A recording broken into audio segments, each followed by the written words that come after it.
Bienvenue à Kinshasa pour cette première édition de Conversation Kandindi, un magazine de l'agence audiovisuelle Kandindi, réalisé en partenariat avec Startip Congo, un incubateur pour les jeunes entrepreneurs, et les startups, avec le soutien de la Rabobank.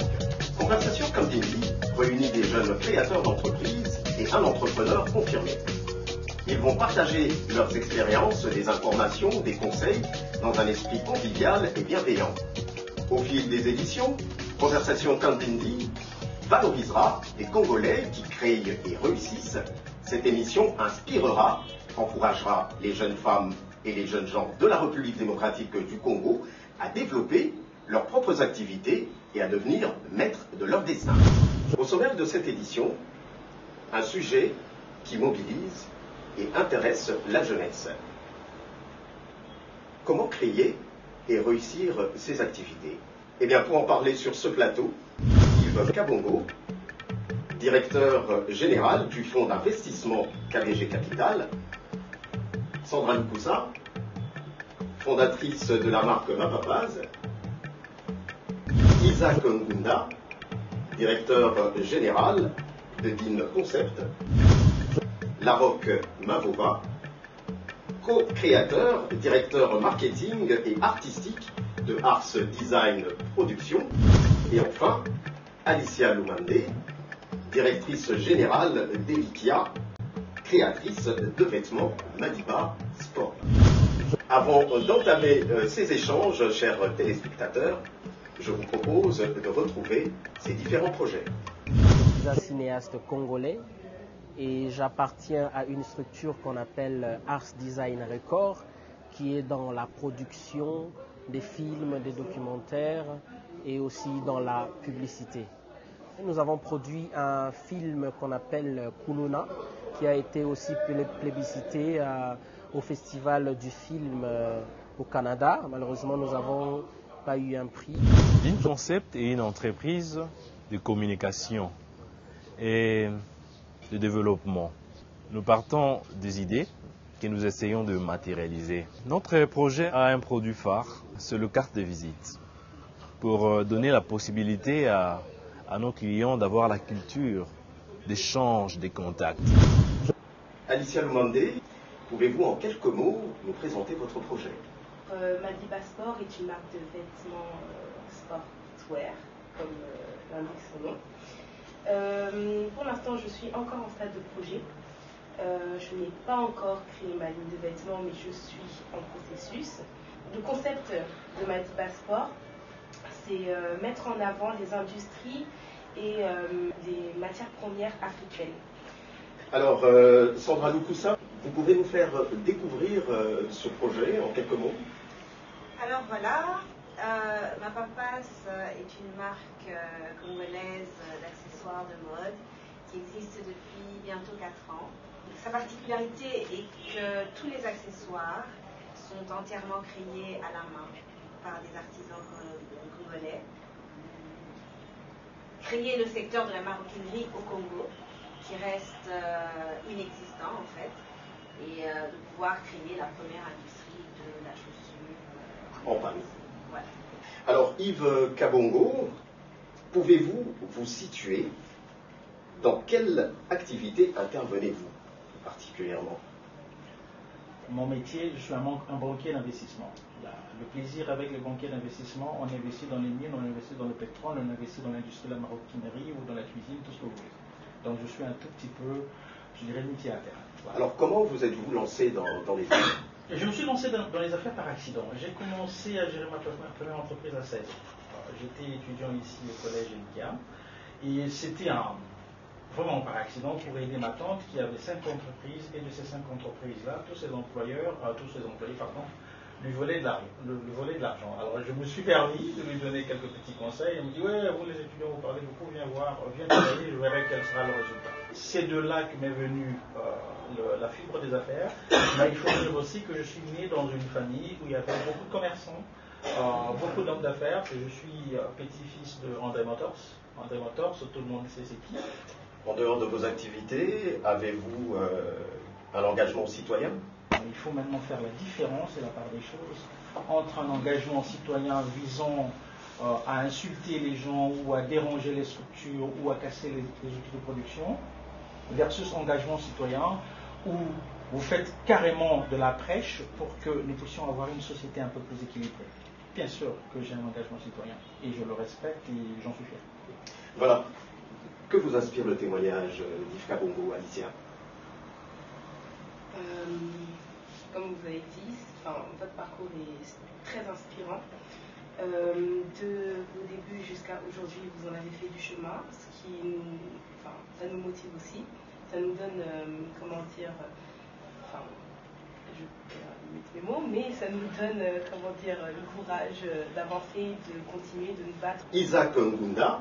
Et en entendant ce que a dit Yves, je me rends compte que c'est pareil pour moi. Parce que moi également, je suis d'une famille où j'héritais d'un grand-parent qui était commerçant au Bas-Congo. Je pense que le chemin il est bon, je vais réussir. Je suis en train déjà de réussir. D'accord. Sandra? Et ça m'encourage donc à tenir la route.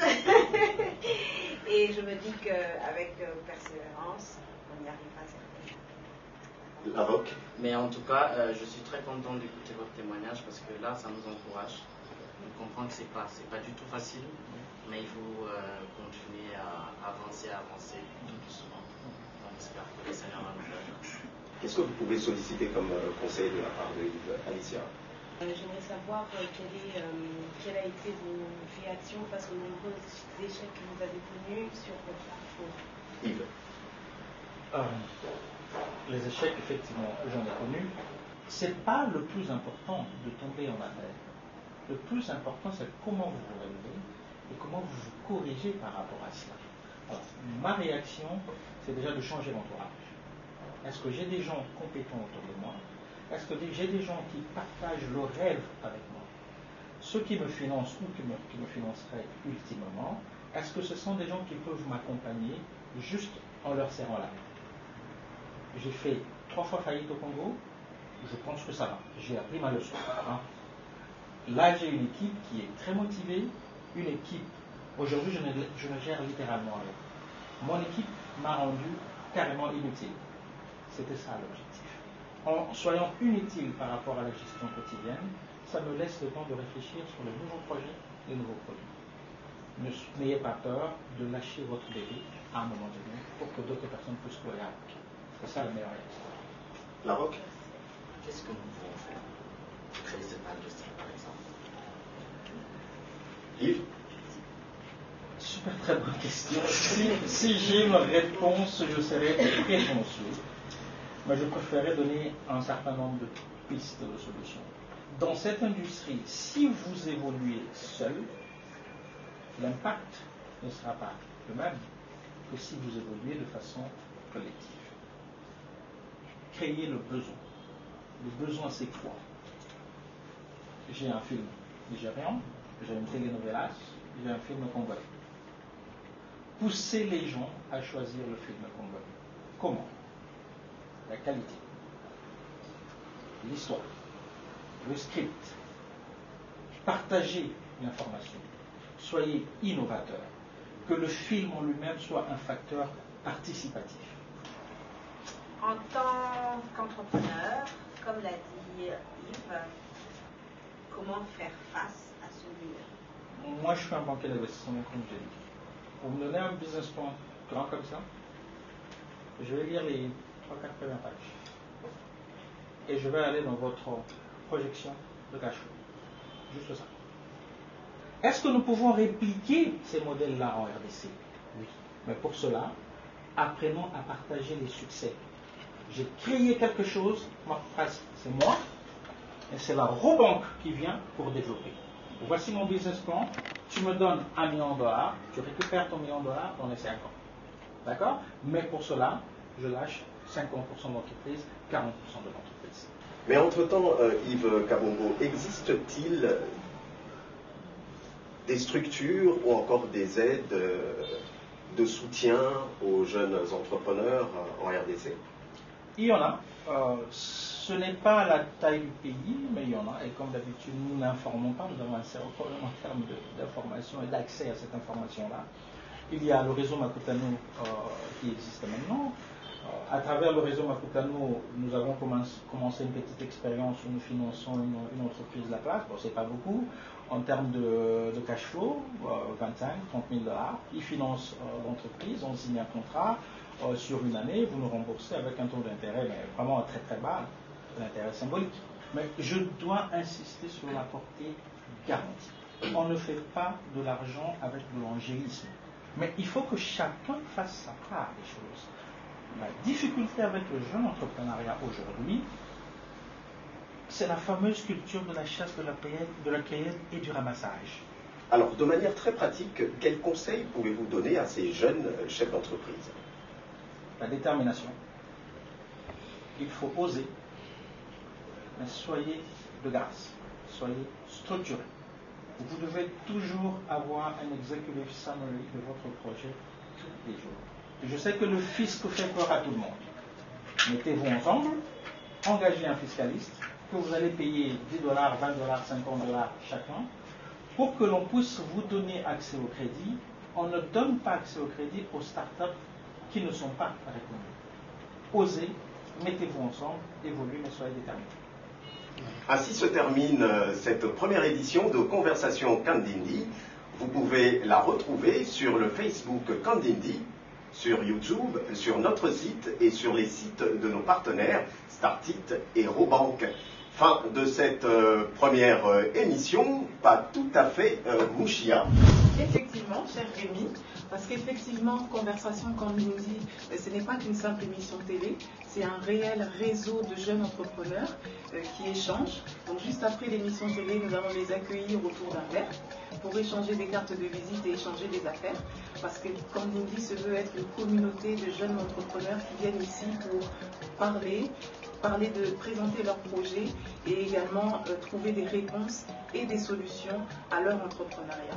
L'objectif de Conversation Kandindi, c'est de créer une communauté de jeunes entrepreneurs solidaires qui échangent des affaires, qui échangent des bons procédés et qui viennent ici pour trouver des réponses et des solutions à leur entrepreneuriat, parce que l'objectif, c'est de réussir pour soi, pour sa communauté et pour son pays. Alors on va dire, bonne conversation Kandindi et à très bientôt. À très bientôt. Lorsqu'on a en face de soi la créativité, c'est déjà quelque chose qui vous motive. Et en plus de ça, c'est une créativité qui est menée par la jeunesse. Et en plus de ça, à l'intérieur de cette jeunesse-là, on a des femmes. C'est magnifique, c'est inspirant, je dirais. On va dire que ça fait partie des initiatives qui manquaient. Ça fait du bien de partager nos expériences avec ceux qui sont déjà passés par là, de pouvoir exposer certains problèmes, d'avoir des réponses de personnes un peu plus expérimentées et surtout de se dire qu'on est réellement sur la bonne voie. C'était super, c'était génial. Les mots d'ailleurs manquent parce que c'était trop bien, c'était trop mignon. Très intéressante du fait que ça nous permet de nous rencontrer entre nous, jeunes entrepreneurs aussi, les entrepreneurs aguerris. J'ai beaucoup aimé le fait d'apporter ce genre de concept ici à Kinshasa qui permet aux jeunes entrepreneurs de se rencontrer et d'échanger. Pour moi, c'est une superbe idée.